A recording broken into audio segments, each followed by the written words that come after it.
आज हम जिस सदी में जी रहे हैं, किसी बुनियादी ज़रूरतों में शामिल हो चुका है सड़क। और सड़क के बिना ही, या फिर ये कहें कि सड़क के बिना कोई भी व्यक्ति अपने जीवन की कल्पना नहीं कर सकता। मेरे साथ जो मौजूद लोग हैं, आज ये रीवा कलेक्टर की जन सुनवाई में आए हैं, और केवल इसलिए आए हैं क्योंकि जहाँ ये रहते हैं, जहाँ ये निवास करते हैं, वहाँ पास सड़क नहीं है।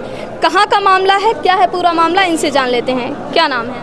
हमारा भूपेंद्र पांडे नाम है और हम लोग वार्ड नंबर 26 बदराव के पास में हम लोग घर है, जो कि डी मार्ट के जस्ट अपोजिट है।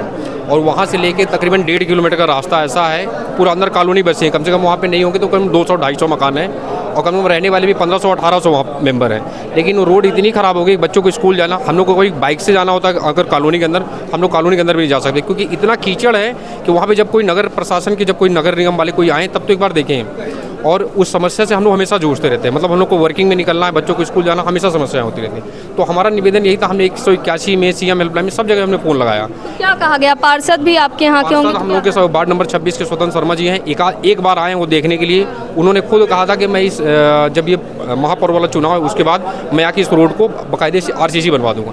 आज तक वो दोबारा कभी वहाँ देखने नहीं आए, और अभी भी आज कम से कम उनकी बात को 3 साल हो गए। हम लोग वहाँ पे कम से कम 5-7 सालों से रह रहे हैं, और अभी भी इस रोड का निराकरण नहीं निकाला जा रहा। तो हम चाहते ये थे, कलेक्टर साहब से आज हम लोग यही ज्ञापन देने आए थे, कम से कम उस रोड में हम लोग के लिए इतना बना दिया जाए कि हम लोग पैदल आ जा सके। हमको ये नहीं चाहिए कि हमको RCC डामरीकरण रोड चाहिए, लेकिन इतना कि नगरवासी जो वहाँ से निकल सके।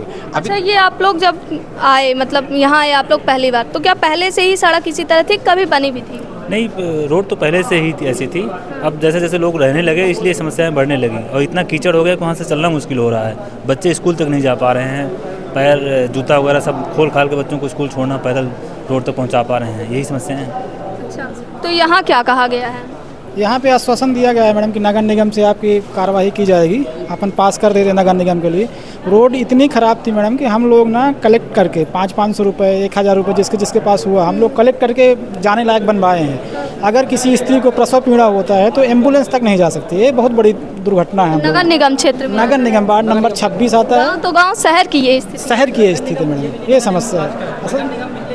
5 साल 7 साल से ऊपर हो गया नगर निगम के अंदर में, अभी तक कोई यहाँ पे कोई कार्रवाई नहीं करने को तैयार नहीं है। चाहे पार्षद है, चाहे मतलब पार्षद के पास इतना बार रिक्वेस्ट किए, महापौर साहब के आप में आए, चिट्ठी पहले यहाँ पे नगर निगम में दे चुके हैं, अभी तक कोई कार्रवाई करने कोई आगे नहीं आया। ना ये है कि मतलब कितना कीचड़ हो रखा है, निकलने में चाहे बच्चे स्कूल जाना है या फिर कोई घर का काम है, बाहर जाने के लिए सोचना पड़ता है कि हाँ जाएं, या कि इतना कीचड़ में कौन जाए बाहर। वो बीमार हो गया, निकालना। लगभग वहाँ कितने लोग? हम लोगों ने आज से 2.5-3 साल पहले वहाँ पे कॉलोनी के सब लोगों ने सहयोग करके, किसी ने 500 का, किसी ने 1000 रुपये सहयोग करके वहाँ पे हम लोगों ने मटेरियल डलवाया था।